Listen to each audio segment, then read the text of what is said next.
Good evening from Washington, D.C. I'm Charlotte Ickes, Curator of Time-Based Media Art and Special Projects at the Smithsonian National Portrait Gallery.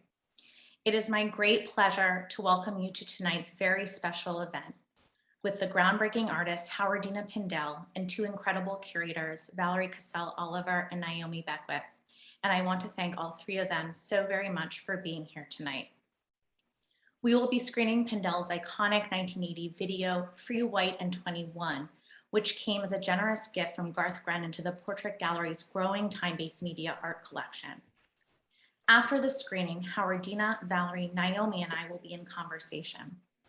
This program is the 10th of our virtual screening series, Viewfinder, Women's Film and Video from the Smithsonian, generously supported by the Smithsonian American Women's History Initiative. For our next and final program on December 2nd, we will screen 4 films by Ana Mendieta, which is an especially fitting and beautiful sequence as Free White and 21 was first shown in an exhibition Mendieta co-curated.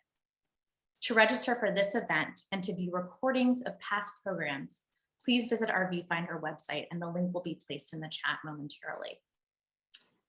And before we continue, I'd like to gratefully acknowledge the Native peoples on whose ancestral homelands we gather, as well as the diverse and vibrant Native communities who make their home here today. To learn more about the Native peoples and histories where you are, some useful tools are the digital map Native Land and the National Congress of American Indians Directory of Tribal Representation. And we will place both links to both resources in the chat. We have live closed captioning available, which can be accessed along the bottom menu, as can the Q&A function, into which you are welcome to submit questions as you think of them. And we will try to get to as many questions as we can at the end of our program. But for now, please let me introduce our esteemed guests. For nearly 6 decades, Howardena Pindell has shown the world how to infuse experimentation, rigor, politics, and beauty into an artistic practice that spans painting, drawing, video, sculpture, installation, and the complex spaces in between. Pindell is also a writer, activist, curator, and professor. Born in Philadelphia, Pindell earned her MFA from the Yale School of Art in 1967. From there, Pindell went to New York and worked as a curator at the Museum of Modern Art during the day while making art at night. In 1979, she started teaching at the State University of New York, Stony Brook, where she is now a distinguished professor. A year later, she made Free White and 21, the first of only 3 occasions the artist would use video and would mark a turn toward an exploration of autobiography in her practice. Pindell's work is part of premier collections such as the Metropolitan Museum of Art and the Museum of Fine Arts, Boston. Her work has been the subject of numerous solo exhibitions, recently at the Shed in New York, and her upcoming traveling retrospective will open at the Fruit Market Gallery in Edinburgh on November 13th. But it was at Howardena Pindell, What Remains to Be Seen, the exquisite 2018 traveling survey of Pindell's career, co-curated with such care by Naomi and Valerie, where I could sit repeatedly in front of Free White and 21 and take in the power, risk, and experimental expression of this landmark video. It was there that visitors could trace the material and sensory specificity of Pindell's paintings and drawings. And it was there that visitors could follow how Pindell innovated the language of abstraction and how the body came in and out of these experiments. And so when Howardena graciously agreed to participate in tonight's event, I knew 2 people who would be the most perfect interlocutors, Valerie Cassel Oliver and Naomi Beckwith. I not only admire their rigorous, visionary, interdisciplinary curatorial practice, but also the kindness and generosity they have shown to curators coming up in the field. Valerie Cassel Oliver is the Sidney and Francis Lewis Family Curator of Modern and Contemporary Art at the Virginia Museum of Fine Arts. Prior to her arrival in Richmond, Cassel Oliver was the Senior Curator at the Contemporary Arts Museum in Houston. I've returned again and again to her watershed exhibitions and catalogs, many of which are on my bookshelf, including Cinema Remixed and Reloaded, Black Women and the Moving Image since 1970, Radical Presence, Black Performance in Contemporary Art, and her recent acclaimed show, The Dirty South, Contemporary Art, Material Culture, and the Sonic Impulse. If you missed the show at the VMFA, the exhibition will travel to the Contemporary Arts Museum in Houston in a few short weeks, and then on to Crystal Bridges Museum in Bentonville, Arkansas, and finally to the Museum of Contemporary Art in Denver. Naomi Beckwith is the Deputy Director and Jennifer and David Stockman Chief Curator at the Solomon R. Guggenheim Museum. Previously, she was the Manilow Senior Curator at the Museum of Contemporary Art Chicago, where I was lucky enough to work alongside her for 2 years. One of the many critically important exhibitions Beckwith organized at the MCA was the Freedom Principle, Experiments in Art and Music, 1965 to now, which wove together past and present experimental music and art, Chicago and the world. Beckwith has also organized important solo shows of artists, including the Propeller Group and Leslie Hewitt, to name a few. More recently, she was a member of the curatorial team that realized Grief and Grievance, Art and Mourning in America, an exhibition conceived by the late curator Oakley and Wazor. So for tonight's order of events, we will screen Free White in 21, which is just over 12 minutes long, and please note the video references acts of racial violence and injury. Then Howardena, Naomi, Valerie, and I will arrive on your screens to have a conversation about the video in depth. We will then turn to your questions around 6:15, 6:20-ish, and wrap up around 6:30. So without further ado, please enjoy Free White and 21. Hello, everyone. Welcome to our virtual gathering place. Thank you again for being here. And most especially to Howardena for allowing us to screen your work tonight.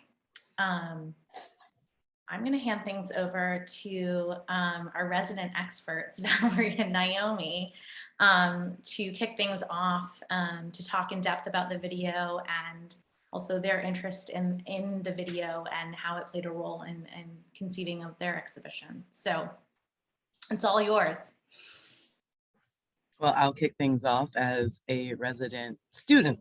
I would not call myself an expert because every time I see this video, I learn something new and see something in its incredible mix of reportage, affidavit, confession, memory. It's really a brilliant tour de force. And I think for many, like many people who study the arts, it was the first work I'd ever seen of Howardena's. I knew this before I'd even known her painting practice. And so it really set the terms for what was a brilliant engagement with the work. But before we jump right into it, I just want to quickly say thank you, Charlotte, for having us here today. It's so nice to be before this audience, this virtual audience tonight. And I always appreciate any time to commune with you. You were obviously a bright spot in my time at the MCA, and I appreciate you allowing me to also come together with Howardena and Valerie. Also, both of whom I've learned so much from. Valerie, as I like to say, gave me permission to curate, and Howardena always remains a font of knowledge, and I cannot help but to return to her work. And even Valerie's and I show together again and again to keep learning about what the engagement of 20th century and 21st century art can be. So I really appreciate being here. Thank you again. I'm going to just kick off with a question for you, Howardena, because I know that not only is this the first work that I saw of your work or have engaged with of yours, but I also know for a fact that this was the first video that you'd ever made. You're a woman of many talents. As I mentioned, you're a painter, you have this video practice, you also are a writer. And if you don't mind, I want to quote a little bit from an essay that you wrote about Free White and 21, where you said you decided to make this video after, quote, yet another run-in with racism in the art world and with white feminists. I was feeling very isolated as a token artist. I felt that white women artists wanted me to be limited to their agenda, end quote.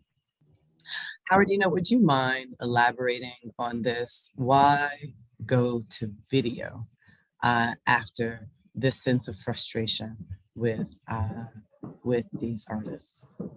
Well, I think one of the reasons is because video has legs. The art practice, painting, sculpture, you need like a support system.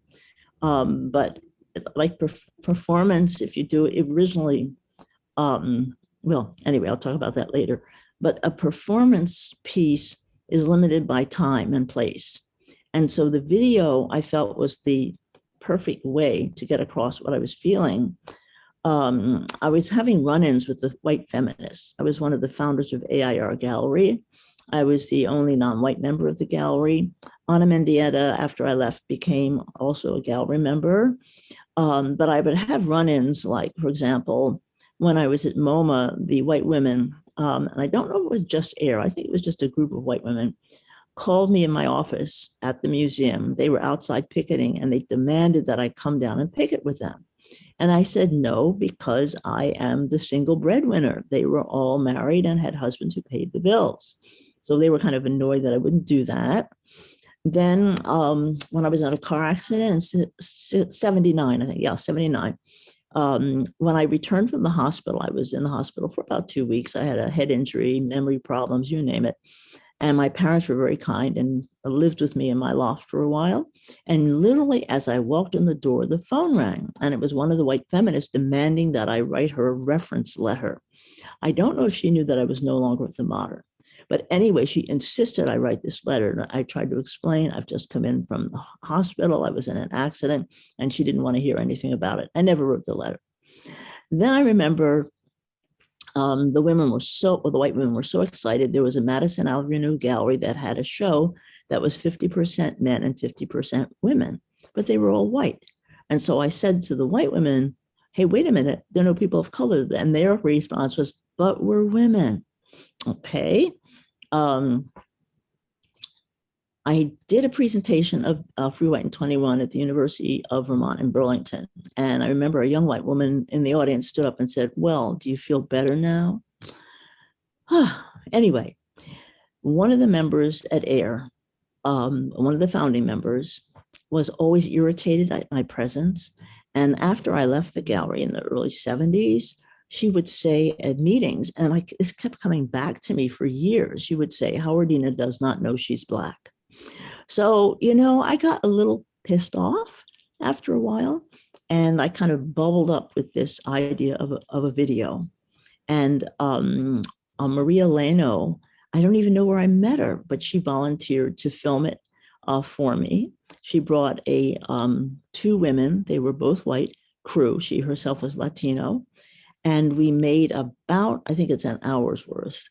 And it was then edited down. Maria, I remember it was the hottest day in the summer. We edited down to 12 minutes. So that's my problem with feminism, how it kind of drove me to make a video. Well, this video is such a landmark and iconic work, Howardena, and it was presented also in a very landmark exhibition at AIR Gallery. Ana Mendieta created an exhibition called The Dialectics of Isolation, an exhibition of third world women artists of the United States. This was in 1980, and just bear with me, she wrote in her intro to that there is a certain time in history when people take consciousness of themselves and ask questions about who they are. That is such an important, it feeds so beautifully into your response. So I want you to talk just briefly about your connection with Ana and her invitation to this exhibition that she extended to you. And then your involvement with AIR. You mentioned that you were a founder, but being a part of this exhibition, and it was the only video, if I'm thinking correctly. So can you talk a bit about that invitation that she extended and then your time at AIR again? All right. Anna and I became friends. While I was at the Modern, we were given what we called a gallery day. You could either go to a museum, art gallery, visit an artist, and I chose to visit Ana, and we became very good friends. And I'll never forget the first thing she did when I walked into her studio was to make a nice plate of beans and rice. You can always win me with food. That's really easy.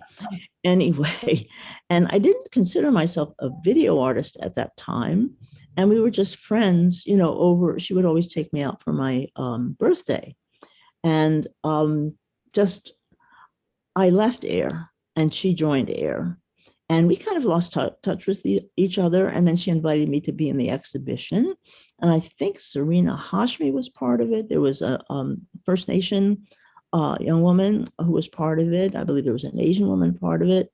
And this was unusual for the time, because at the time, it was mostly white men who were showing, although AIR was specifically for women, actually majority white women or minority white men on the planet, whatever. I used a metronome in this particular on this particular piece, and I realized that it was about time and also the heartbeat. And it was a way of drowning out any other sounds in the gallery when someone was focusing on the video. But I like the idea of the passage of time, like even as we speak to it, we are speaking in the past. It's already over. Anyway, so AIR, I named the gallery. There were 20 founding members. AIR was what would be on the side of a building, which meant artist in residence. So the fire department knew if there was a fire, there were people living in the building. I helped to physically build the gallery. And there was a certain amount of hostility towards me, I think, because they wanted me there because I was at the Modern.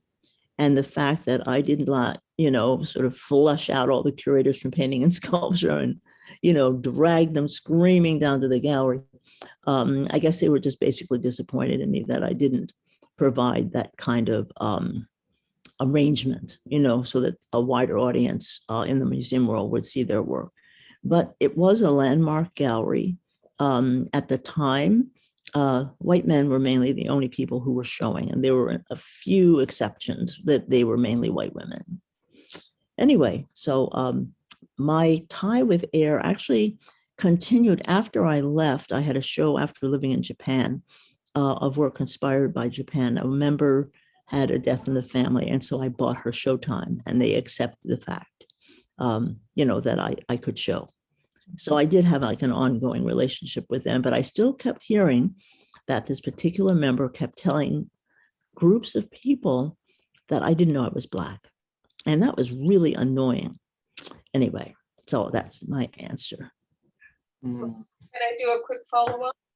I do want to know, Howardena, about the exhibition itself and how it was received at the time. You said it was very rare to present these women of color in an exhibition because mostly white men were being shown. What was the reception to that exhibition at the time that it was presented? Frankly, I don't remember. I'm 78, and I'm afraid that part of my brain has already been flushed, but it's been remembered. It's always brought up. It's brought up, I think, the most of any exhibition at AIR or anywhere. I'm always hearing about the dialectics of isolation. I'm always questioned about it, and not with hostile intention. And it was a landmark exhibition that had, I believe, a catalog also. AIR generally did not have catalogs. So Anna's mark II on the art world, as a result of her passing, what I found was the white female critics were very critical of her before she died. And then after she was, and I believe she was murdered by her husband, they suddenly saw her as a martyr, as someone to praise. So it was interesting how the same work brought an entirely different reaction when she was gone. It's true to think about how receptions change, both of exhibitions and of people. It's a landmark exhibition for sure, mostly because it was able to leave that record. But also it had a landmark work. I mean, Free Write in 21 was the only video work in that show as well, which I think is remarkable. I want to talk a little bit about some of the production and technical aspects of it, Howardena. It has a very particular color palette, maybe alluding to your background as a painter. And I'm wondering if you could talk to us a little bit about where it was shot. You talked a bit about the camera work, but why that color? And also you can hear a bit of the background of the city there as well. Where was this? Why keep that sound? And what's going on with that color spectrum? Well, it's interesting. I didn't really notice the color as being bright. I mean, right now I'm even using fluorescent paint. It's not bright enough for me. But anyway, I was very influenced by the Joseph Albers color course at Yale and how to make color kind of sing, or pop, whatever the words are. It was a very noisy corner. My loft was 2,300 square feet, which at the time was considered tiny. I was paying $125 a month. It was on a corner at 28th Street and 7th Avenue, across from the Fashion Institute of Technology. It was a location of a subway stop. So in the summer, I didn't have really good air conditioning. I roasted. It was about 100 degrees in there. You could hear the subway squeaking when it stopped. You had a tremendous traffic noise. So sometimes you could not even hear on the phone to speak with people. It was so noisy. But amazingly, they were able to minimize the sound during the shooting. The address was 322 7th Avenue, and it now has been torn down. It's gone. I just found that out about 2 years ago. And I always wondered if I'd stayed there, what would have happened? In terms of the background, it was a photo backdrop paper. And it's just a long roll of paper, and you just, pin it up. And this loft had like 13-foot ceilings, and I had some walls built, so I'd have more wall space, and we just pinned it up against the wall. And then I had the clothes my mother would send me that I didn't like, because she was, Howardena works with the Rockefellers. So I would get, they sent a Christmas card, I would get a box of clothing. I was like, I don't like this. But the colors worked nicely with the backdrop paper. Yeah. How did you choose the colors that you worked with? I just bought whatever appealed to me. I think now I'm a little more conscious of color just because of the way I'm working now. But I just like that combination, like the blue sweater with the blue background. I really like that. But it's interesting when you brought this up, I was thinking, I never even thought of it. For me, it was like very tame. The color was very tame. And I tried to, of course, play off of it by, wearing something that would kind of resonate with it. Yeah. I wonder to this day where those rolls of photo drop paper, backdrop paper are. I have no idea what happened to them. Wow. That is so beautiful. And I see how you're dressed now, Howardena. I think painting never leaves you, quite honestly. Oh, it's beautiful with the backdrop. thank you. Now, I am curious. So, Pre-White and 21 was made in 1980. The year prior to that, however, was quite a significant year for you. You talked about the impetus for creating Pre-White and 21 was the sort of tension that you felt among feminists in your midst. I also, and I think Naomi, and I also read it as somehow recouping memory because of 1979. I don't want to get too far ahead of myself in the question. So can you talk about 1979 as being a very pivotal year for you, and maybe how that may have also led to the creation of Pre-White and 21? Well, 1979 was a big year. I'm not necessarily implying it was positive. I decided to leave the Modern. I had been there for 12 years. I was an associate curator and also acting director of the department when my curator was, the head curator was traveling, whatever. And what drove me away from that part of the art world, there was an exhibition by a white male artist, Donald Newman, but he called himself Donald. And it was called, I won't say the word, End Drawings, and it was at Artist Space. And I was amazed at how critical people were of the people who protested it, because it seemed that if you criticized a white male artist, that was considered censorship. But it wasn't considered censorship if women, people of color, if we were just left out of everything. That wasn't censorship. Censorship was when you criticized. You didn't shut the show, you just criticized it. So I became kind of unnerved by that environment. I didn't want to work with it anymore. And I remember running into Donald Cuspit, and he said, there's a job opening at Stony Brook. Why don't you apply? And to my amazement, I got the job. So I gave the museum a pretty good a head notice. I think I gave it to them sometime after March, and March, I think, was when end drawings was being shown. And I left the museum, but I guess they gave me a little gift. I was sent to Japan on a courier trip with some Monets to Tokyo, and then the newspaper there, who sponsored the exhibition, then the department stores were showing exhibitions, museum quality exhibitions, and they took me on a tour of Japan. So again, this is 79, and I was taken to Hiroshima around the anniversary of the bombing. I mean, once you go to Hiroshima, you do not forget. It was horrible. The Peace Museum had some horrible dioramas, I guess you could call them, where people were walking around with their skin hanging off, whatever. And also a new museum had opened in Hiroshima that was in a moat. And apparently it was in memory of the people who, when they were burning from the bombing, they jumped into the moat, into the water, and not that moat, but into water, and they were boiled to death. So, I mean, that's the kind of thing that you remember. I apologize to the audience. My memory is so bad, I have to make prompt notes.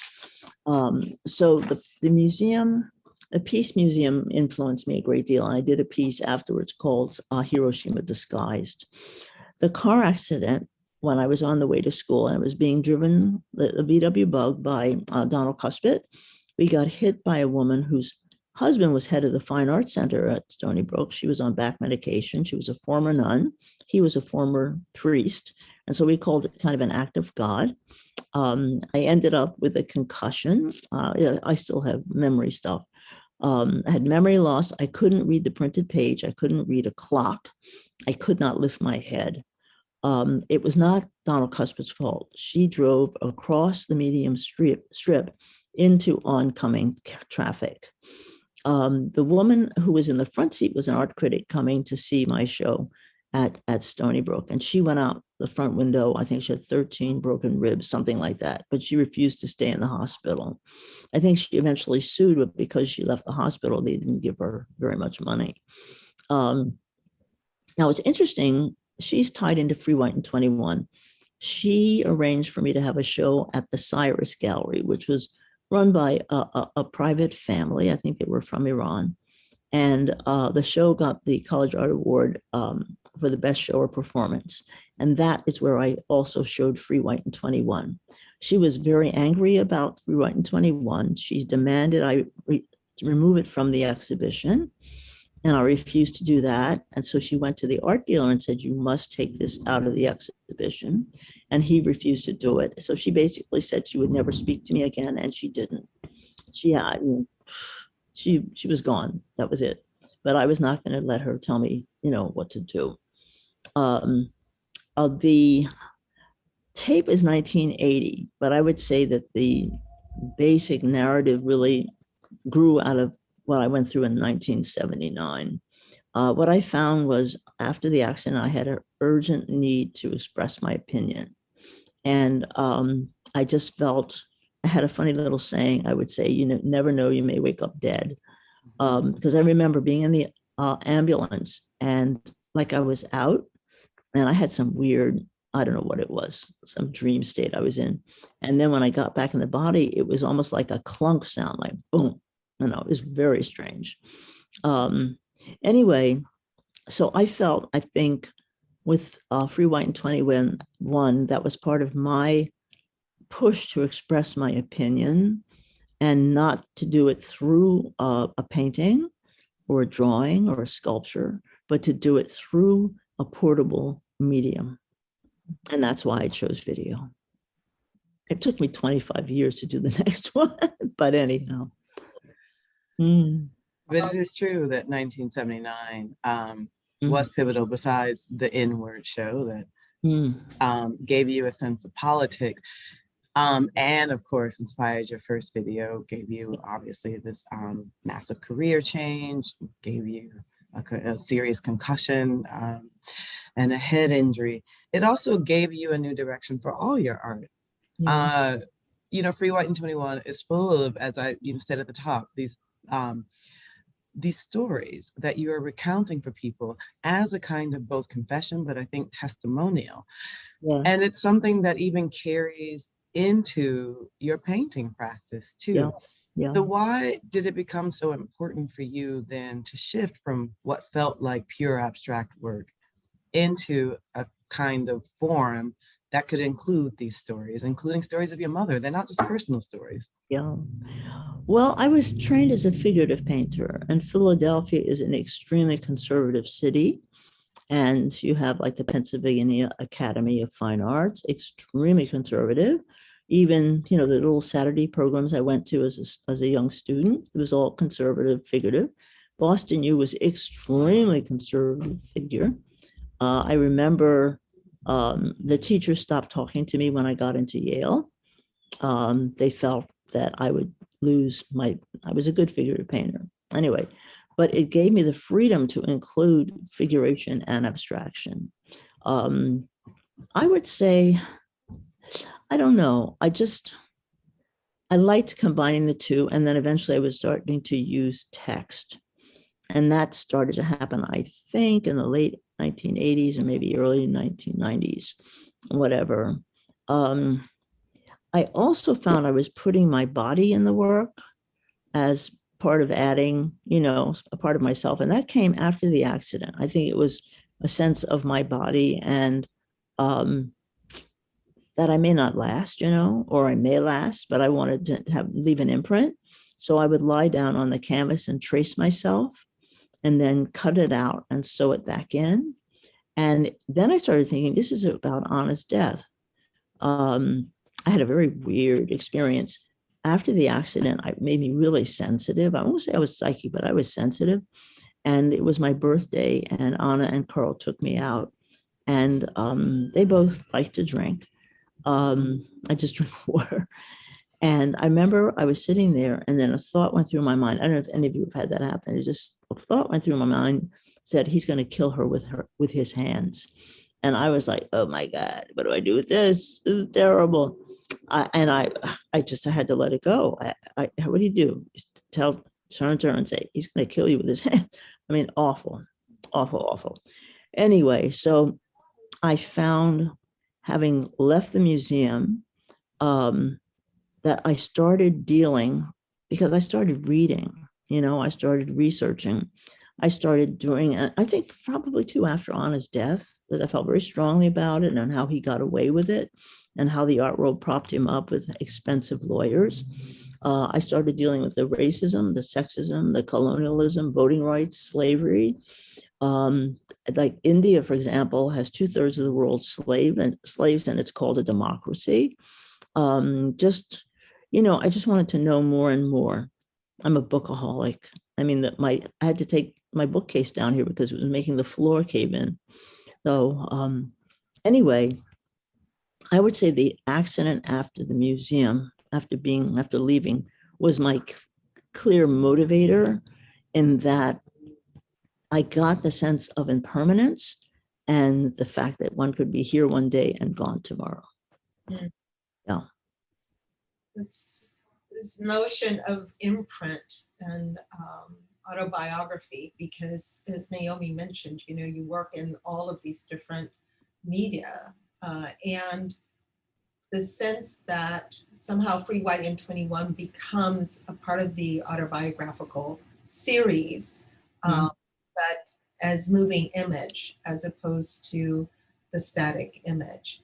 I'm curious about the phrasing Free White and 21, and it's a sort of genre of films, but I mean, it's something that you hear within a spectrum of classical or old films, but is that how you encountered it? Is that how you came to this phrasing, Free White and 21? What did it mean?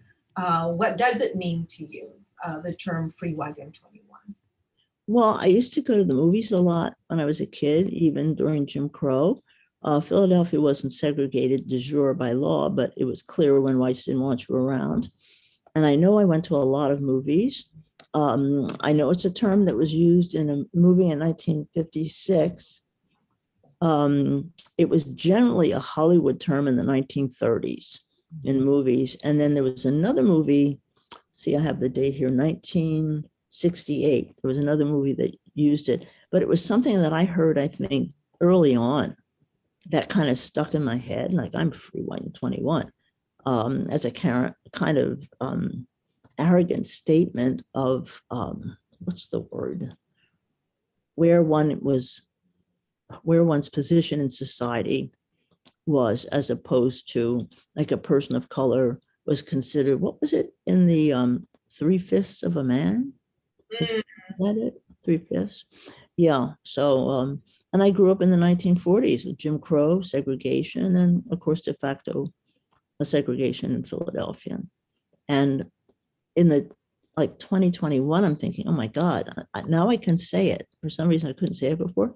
I grew up during Jim Crow and segregation, and we knew it when we traveled. You couldn't get a motel room. We couldn't find a place to eat, so we would cook in the woods. And I don't remember experiencing fear, except once we were driving south and we'd stop at a gas station and these very arrogant white employees were making fun of my father. And I remember feeling fear then. They were so aggressive, very much like what's happening now under our previous president. Anyway, I'm going to turn the page because I don't want to. I also have an observation about that, Howardena, because written by young white women.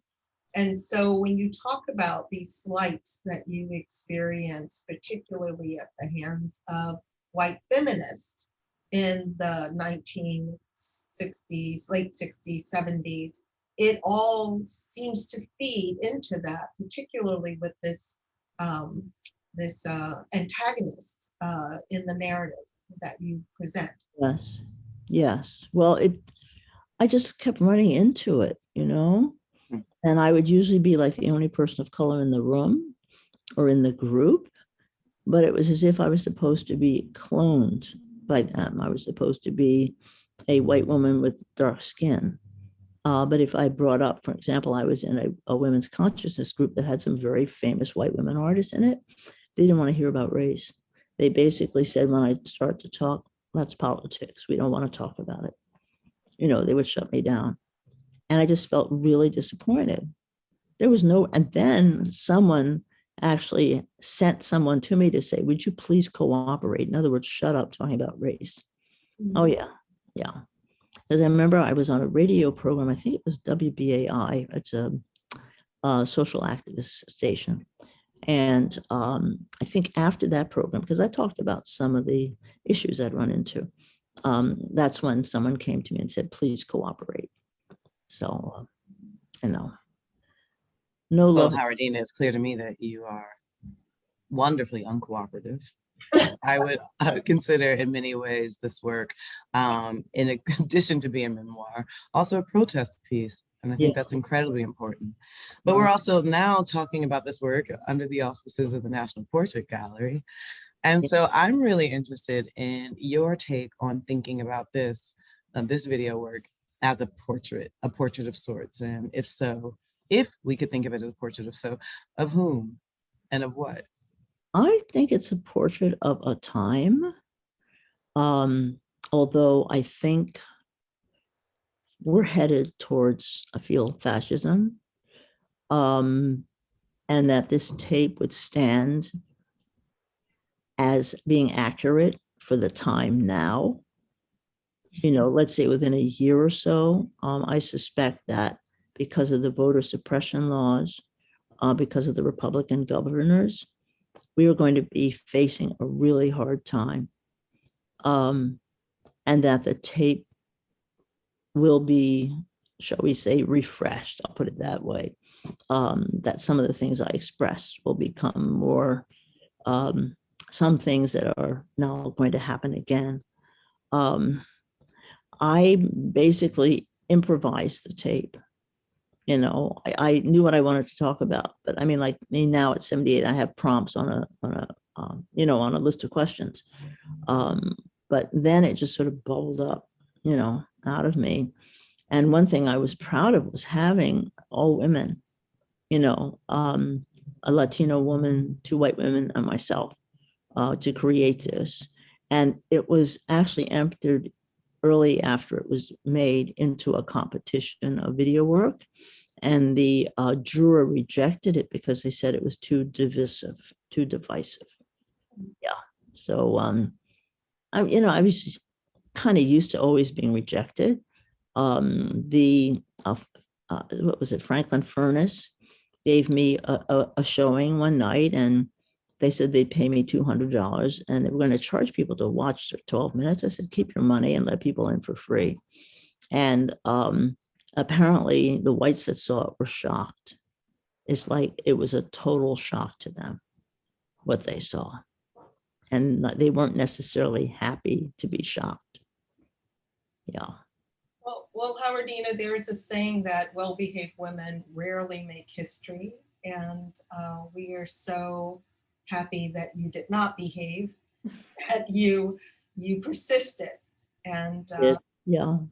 it is just always such a great joy to speak with you, and of course in the context of your work always, and with Naomi. And I didn't get a chance to say thank you from the beginning, but I thank you. I constantly thank you Oh, thank you. for doing the hard work and the heavy lifting. Mhm.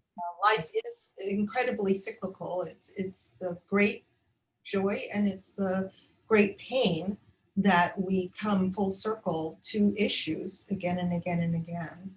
But we do have this work and we have your practice to lean into and push through. So I know that we want to open the conversation at this juncture.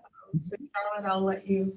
Well, thank you. I learned an immense amount just from this conversation. I'm sure Valerie and Naomi did as well, from Oliver's color theory to the idea of video as witness, as a site of inscription and imprint, that it has legs.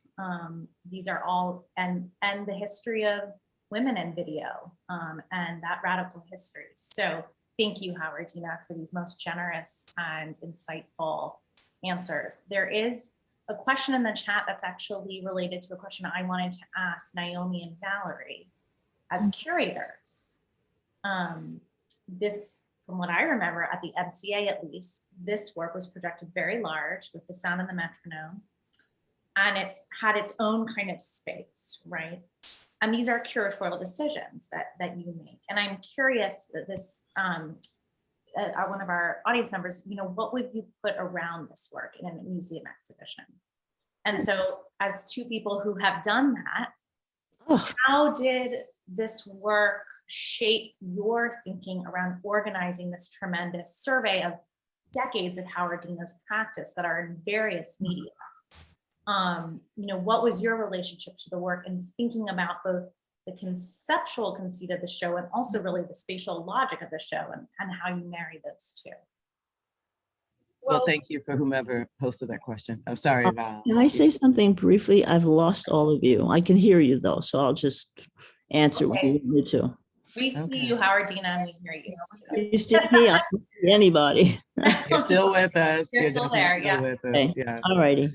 Well, I would say there were 2 decisions in the show that I think were really salient for us. And the first one is that we understand that this video was made for a kind of television box, and that the scale would be much more intimate and probably closer to the way we're watching each other on laptops right now, on video screens. But given the iconicity of the object, it was clear that we had to make it a much bigger enterprise for the exhibition. And happily, Howardena agreed to let that happen, that we would give it a real kind of haptic presence in the space, and that it would become larger than life, because in many ways the video for us became larger than life. And in terms of the question, what do you put around it? I mean, we did talk about this as part of the conversation. This was the work that came out of this 1979 moment.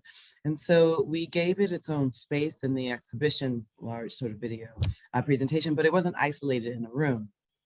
It was in a gallery where it faced other works of that period, because you could see, as Howardena said, a real shift in even the painting practice in the late 70s, moving into the early 80s, where even before the language appeared and maybe some of the found imagery, you see Howardena doing things like working bandages and working with strips.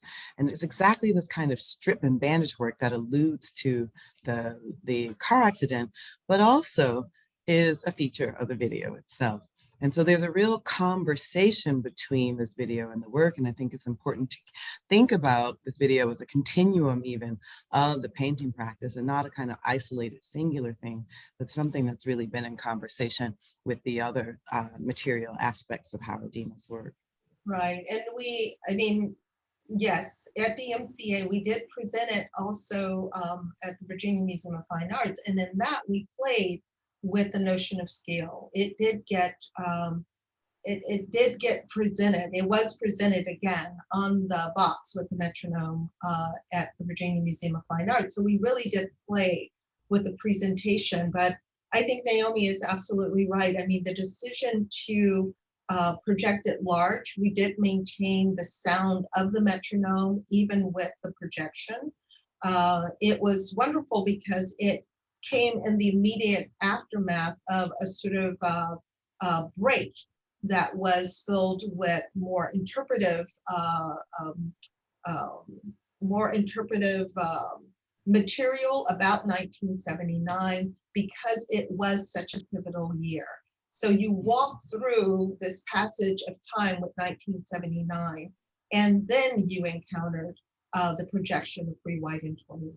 So we really wanted to make a real statement by saying 1979 was pivotal for so many reasons, of which you saw the world around Howardena in that moment in 1979. MCA did an amazing job with ads and videos of music that came out of 1979. And then the time capsule, the diaristic time capsule of what transpires in Howardena's life, and then what comes in the immediate aftermath in terms of the art production. So it was important that Free, White, and 21 sort of set up and becomes a gateway to the second half of what it continues to be a very robust practice. Thank you for that. We only have a little time left, but one attendee asked, Ms. Pindell, what is the beautiful creation behind you? And I just want to point out, I have the Zoom, but it's also on the beautiful book that accompanied the show Valerie and Naomi co-curated. It's the same beautiful creation. So someone's wondering, what is behind you in your Zoom background? Oh, again, unfortunately, I can't see any of you, but that is from the cover of the catalog. Yeah.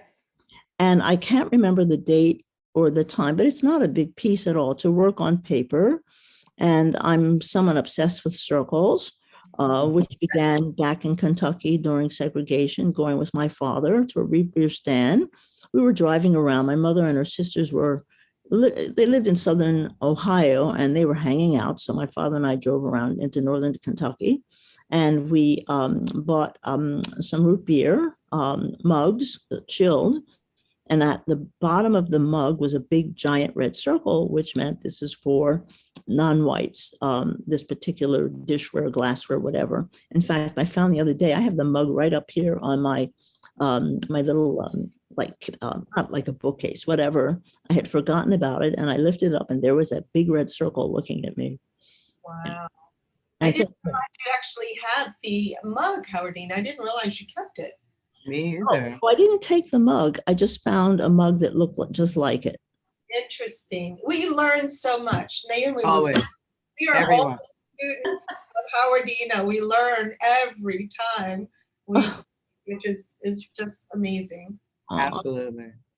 Well, we have one last question, and then I know we all need to go to dinner and tend to our children or animals and get on with our evening. But one attendee thanks you, Howardena, for this fantastic conversation, and asks, I wonder what it's like for you watching this video 40 years after its making. Has your perspective on it changed over time?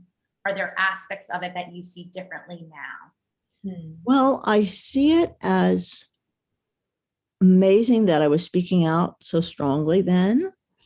And it's something that has stayed with me as a potential medium. That's why I made that new film in 2020. And I really want to openly thank George Floyd, because things pivoted in a much better direction in terms of people coming out and protesting his death. I'm hoping that his death was not for naught, because of what I see, which just seems to be appearing on the horizon, a kind of takeover by authoritarian people.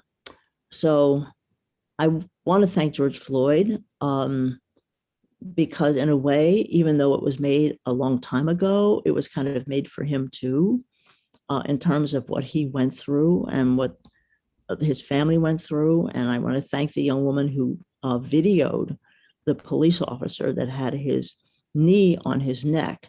And what I noticed, and I've never heard anyone bring it up, the policeman had his hand in his pocket as if he were touching his genitals. And he had a blank stare, and he was just leaning and leaning on George Floyd. And I was just so horrified by that. But I was also thrilled that this young woman documented what had happened. And so we could see a pure psychopath murdering someone for literally pleasure. So I want to thank George Floyd. I would almost, he's thanked in the recent tape, Rope, Fire, Water, which is about lynching and other unpleasant things. But I just want to thank him, because he really changed the world. He really changed the world. Well, thank you so much, Howardena, for your generosity and your insight. As Valerie and Naomi said, we are all students. Thank you for this beautiful work, for letting us screen it tonight. We are so proud to have it in the collection. And thank you to wonderful Naomi and Valerie for sharing this space tonight. And I'm so glad this reunion happened. So I hope everyone has a wonderful evening, and I hope to see you all soon. And please join us for our next screening of Andamandietes films. Thank you again, everyone. Have a good evening. Thank you. Thank you, Charlotte. Thank you, Howardena and you. Val. So much love. Bye. Good night. Lots of love. Good night.